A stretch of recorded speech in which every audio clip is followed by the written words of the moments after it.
Past 7 years, I've been working in digital marketing agencies. Account managers and the advertisers, they don't know what learning is. When you first put an ad live and then brand new ad account, let's say, you start running that ad, it will be eligible. And then it will be learning. It will try to learn. And after a while, if you do not have that budget to get the optimization event out of learning, it will be learning limited. How one ad gets out of the learning? Actually, ad sets. The learning happens on an ad set level, not campaign level, not ad level. Let's give an example. Get out of the learning phase, you have to have at least 50 optimization events in the last 7 to 10 days. What is that? Optimization event, as you guys can see here, is the optimization event you choose, not the campaign setting and sales or whatever the case may be. It's not that. You choose an optimization event. You can choose a sales objective, and then your optimization event could be landing page views. So if you have 50 landing page views in the last 7 days, you will get out of the learning phase, which is amazing, right? Not really, guys. You want to choose if your goal is sales, of course,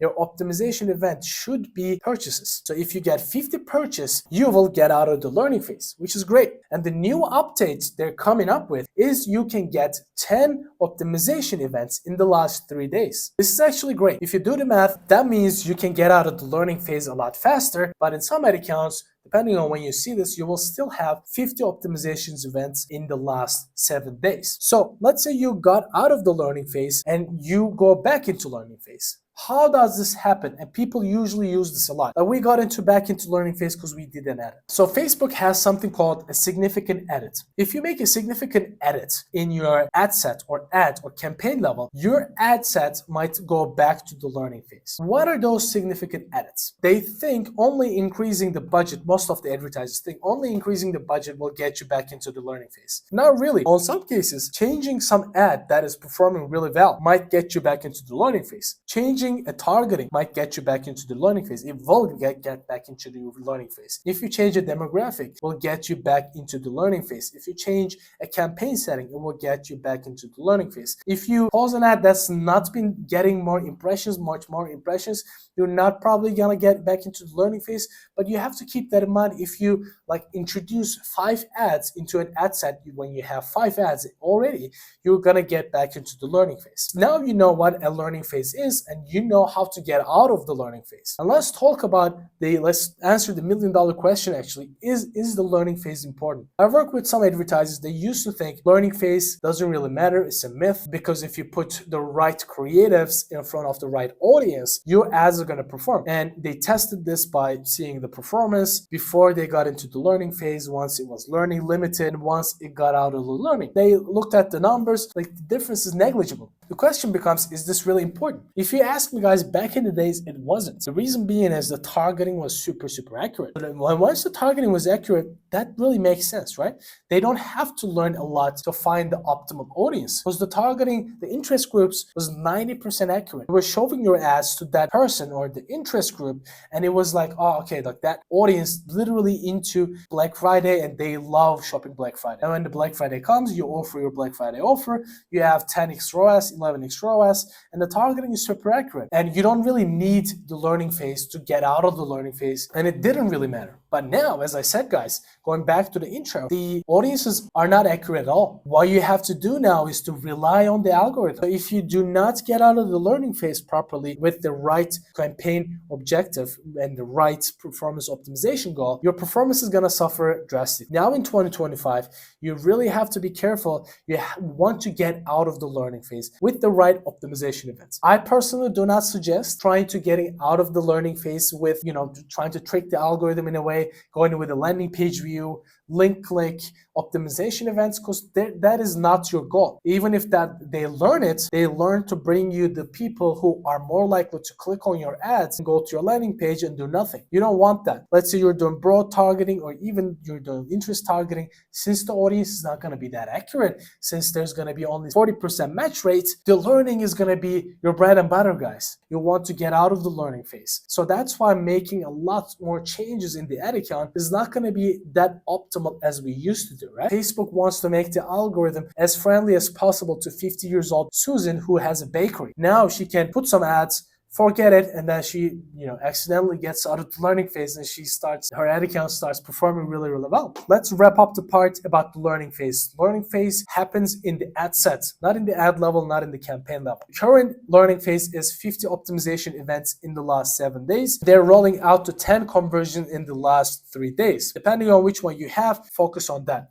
And I don't suggest using another optimization event to get out of the learning phase. And learning phase is becoming more and more important in 2025. And let's see you in the next module. Now you know the learning phase and how to get out of the learning phase. Let's talk about the ad set structure, the campaign structure, which makes more sense in 2025 to get out of the learning phase. Let's say you have a clothing brand. And in theory, what it was like in 2020, 2021, still after the iOS 14 updates, people resisted that change. The ads were like being run like this. They had a sports interest, they had a sportswear interest, and this audience, I'm gonna talk about the estimated size, right? Estimated size that you are able to target. 5 million in Australia, for instance, sportswear, 1 million. Let's say yoga pants. This is, let's say, 500,000. And these are all different ad sets. Keep in mind, ad sets number 1, number 2, number 3. Ideally, in theory, they're testing. They're seeing which audience is the most profitable. But let's do the math.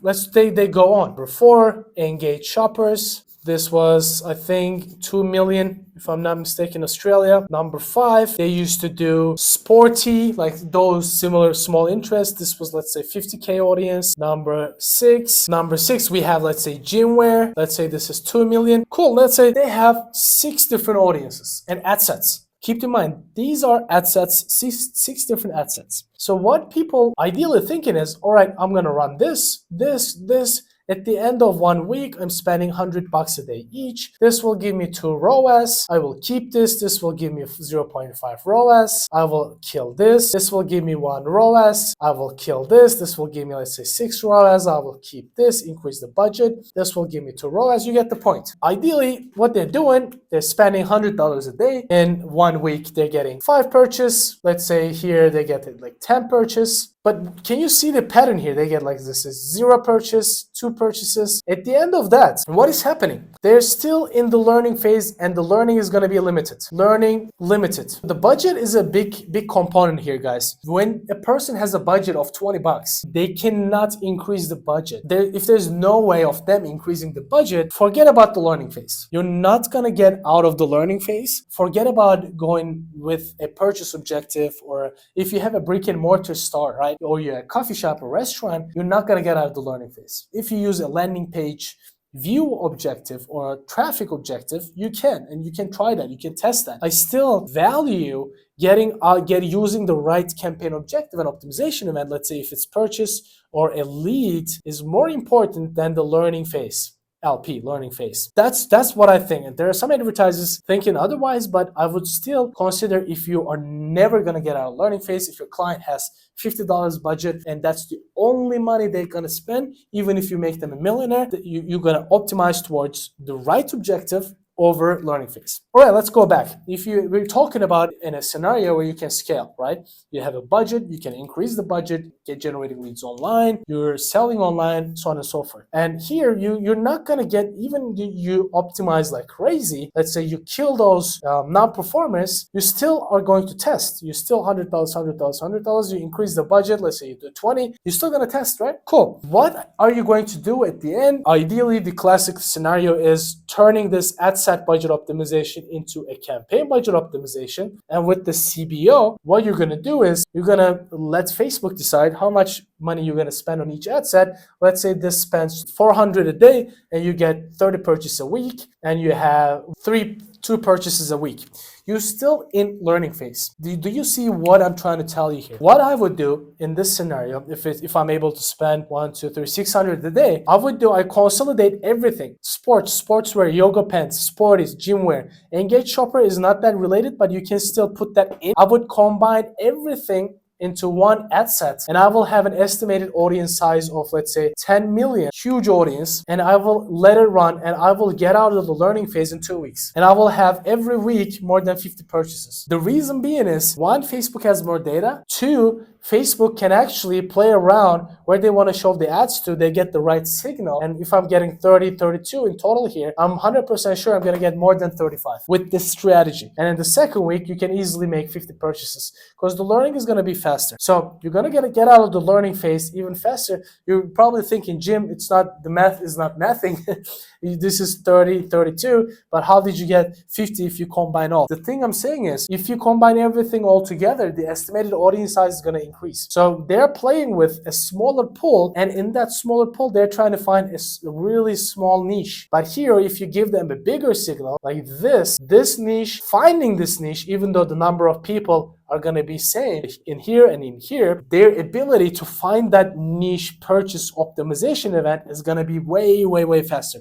So that's why I'm theorizing, and I've seen this time and time again, we're going to get a lot more purchases in a lot shorter time, and you will be able to scale a lot faster. That's why Facebook always suggests you consolidating these ad sets, these audiences, removing those audience overlaps. Before 2019, before the iOS updates, I was ignoring that completely, which made sense. That's the reason why I told you it made sense. But now, the learning phase is becoming more important. If you want to be successful in 2025, you should not ignore the learning phase. That is going to get you more purchasers, and you're going to be more efficient. And I remember I will close this module with a really good story. In 2022, I was still in this structure, campaign structure. And we were testing things properly, and the client was running the ads himself in the ad account as well. They were consolidating everything, making a huge audience. I was like, this doesn't make sense. How are you going to know which audience works, which audience doesn't work? Maybe you're spending more budget on here where you have zero ROAS, right? Didn't make sense. But that audience was beating my audiences. I was like, how the fuck? Like, he doesn't even know how to run ads, but he's beating me. And I didn't understand at that time. So you have to consolidate the audiences, related audience themes. Sometimes it doesn't have to be related. Like the client's example, client didn't have any related consolidation. He put everything in, like whatever comes into his mind, but it performed better and he got out of learning phase better. That is the case. Do not think you're being analytical when you are doing this. You're going to do this analytical testing in the creative side. All right, see you in the next one.